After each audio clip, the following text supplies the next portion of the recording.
lipids require specialized equipment, knowledge. As I was talking about with Will before, it's the first thing people do when they study something. The biochemist will get rid of all the lipids. Just get rid of those nasty lipids so it doesn't interfere with their protein studies. So anyway, I found this niche, and I was interested in lipid signaling before it really became hot. Back in the 1987, I produced a paper that was 4-ball ester, a mimic of diacylglycerol, a lipid, and how that will help activate meiotic cell division. Anyway, 16 years on grant panels was one of the highlights of my service. Twice a year you'd fly to DC, be on a panel with 10 to 12 people going over 100 grants. So 16 years on panels means you really will learn about grants, grant writing, the latest techniques, what other faculty members think, what other researchers are doing. Crucial, I thought, in my career as a scientist. They'll let you review grants, but when you get tenure, they will offer possibility of going to the grant panel meetings. So once I got tenure, I started going to the meetings and was able to, again, get a lot out of this. They liked me in the sense that I was offered a rotator position where you could stay there at DC for a year, but little kids, family, I didn't do that. Then a few years later, they offered me a permanent position when one of their people retired. Once again, I considered it, but I was here in Denver. I was worried about how it would impact my research program, but I did enjoy those visits to the NSF, incredibly valuable. Anyway, we all know about organizing national conferences. I did a couple here, and there are others that have done many, many more, but again, that's another way of paying back by helping organize these focused meetings. For 7 years, we hosted in my research lab high school biology teachers through a couple different programs, the NSF, E2020, and a local venture foundation grant. So that was, again, a way of paying back and bringing kids into the lab. This is also before we had increased compliance issues, so I'm not even sure how this would fly I wanted a combination of teaching and research. When I was at the Medical Center in Pharmacology, they said, oh, you don't want to go to this small place. So I said, no, I want a place where I can get to know the students' names, get to have an impact. I love the teaching and career aspects of that part of a job. And also, I like the research. So often you'll go to an institution where research is everything, teaching is token, or you'll go to a place where teaching is everything and research is difficult to do. So I was lucky to find UCD in that sense. And this is a quote from one of the students in my class, cell biology class, which is notoriously obnoxious, and one of the most challenging A's, but it also laid the foundation for understanding biology. Now he's in medical school, and it helps you understand these concepts looking back now. So this is the kind of thing that you really love to see as a teacher. You hope you get those where you have made an impact and help the student be successful in medical school. So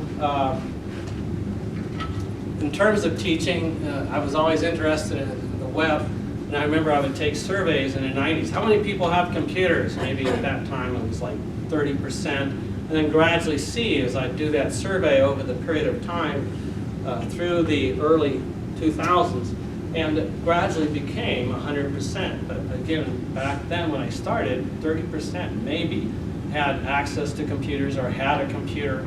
Our computer labs were being set up, of course, and expanded.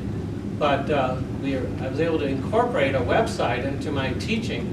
And I'd summarize my research, I'd put my course packet and videos. That was a big way of getting videos to students, was through the website, because there was really no other way back in the 90s.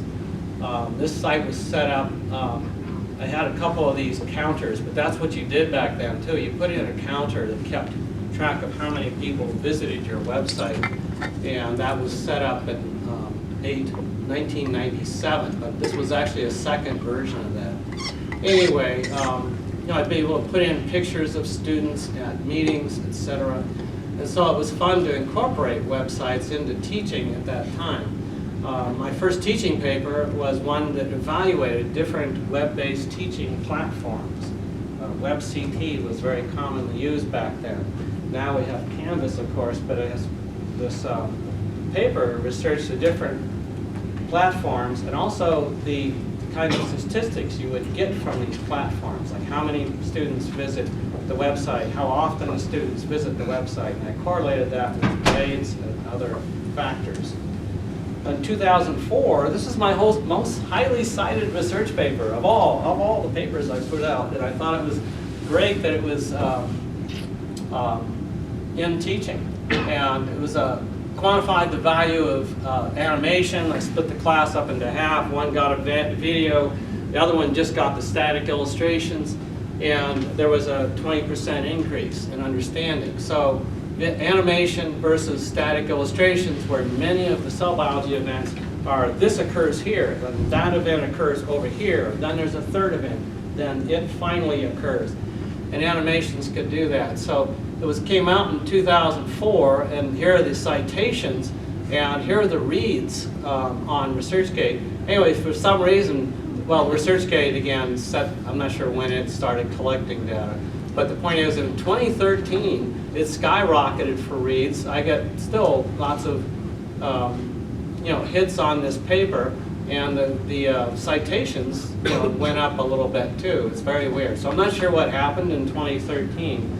It'd be great to get some input on that. Anyway, so many reads on this one paper on teaching.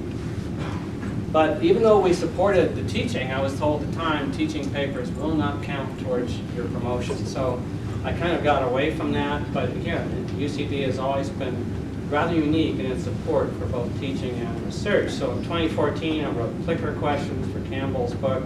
I've been reviewers of various textbooks. So 38 plus years of research at U of C, again the postdoc period followed by coming here. And so summarizing NSF grants, LIFA is a French pharmaceutical, Lyonnaise Pharmaceutique, and they had the patent before it ran out, of course, for glucophage. This is the most common introductory drug to fight diabetes. You start off typically with the glucophage. Its chemical name is metformin, and glucophage is very mild. Some people take it even though they don't have diabetes. It helps that you don't gain weight on it. You might reduce your weight. All kinds of nice side effects of glucophage.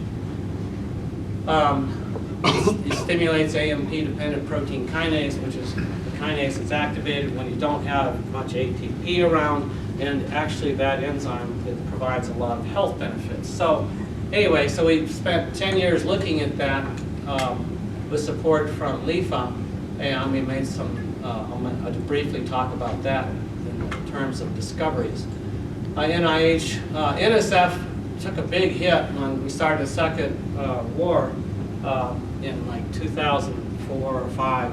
Anyway, so NSF was difficult to get grants, more difficult to get grants after that period of time. As we all know, grant percentages have dropped in general.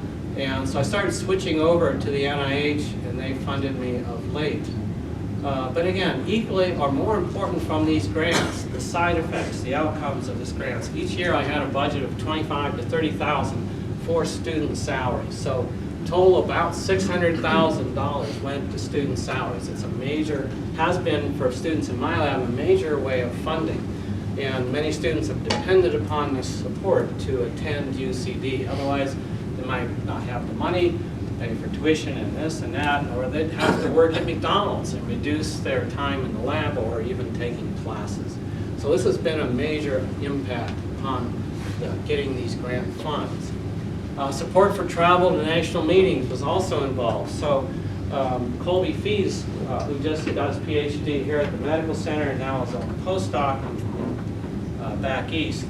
But Colby was very good at running restaurants. And he came into my lab saying that, I have a side business, I run restaurants, but I really like this science stuff, and so he started taking classes. as an undergraduate, working in my lab as an undergrad, and then eventually getting a master's. But he was not planning to go that direction. But taking him to the December 2009 cell biology meetings in San Diego changed his life, he said. He said he finally said he met people, he talked to people, and he said, I can do this. We just talked about confidence. Confidence shot up when he started working in the lab, but when I took him to the meeting and he talked to people, we presented our poster, he said, I can do this. I can do a research program. I can set up a lab. I can run things. He had more confidence after that. So after that one meeting, he said, I'm going for it. And he produced a great master's dissertation or thesis, and then went on to a PhD. So again, this kind of support can make dramatic changes in people's lives. Another quantification of how many authors per paper from the program. There's a review, but the point is that 3 or 4 authors, that's typical, but we've got as many as 6, 8, 9 authors on our papers. So lots of students contributing to our papers. There's a picture of Tim Silverstein, who was born and raised in Aurora, went on to a PhD and postdoc. And this is, I thought, a great picture. I think, I can't remember if it was Jason or Tim who took this picture of Tim, but he was just saying, I did it. I was writing a gel and I did it. And I think maybe you took the picture, Jason. Anyway, so it was just, I thought, a great picture showing, hey, I can do this kind of stuff. I can do research. So just a few of the students, many hundreds of students went through my lab. They might spend a week, they might spend a few hours, they might spend a semester, all the way up to spending years working in the lab. And 43 student authors, and here are some of the ones that have had really big impact. Of course, it's not complete, but it certainly, Mark is here, Mark Goldstone,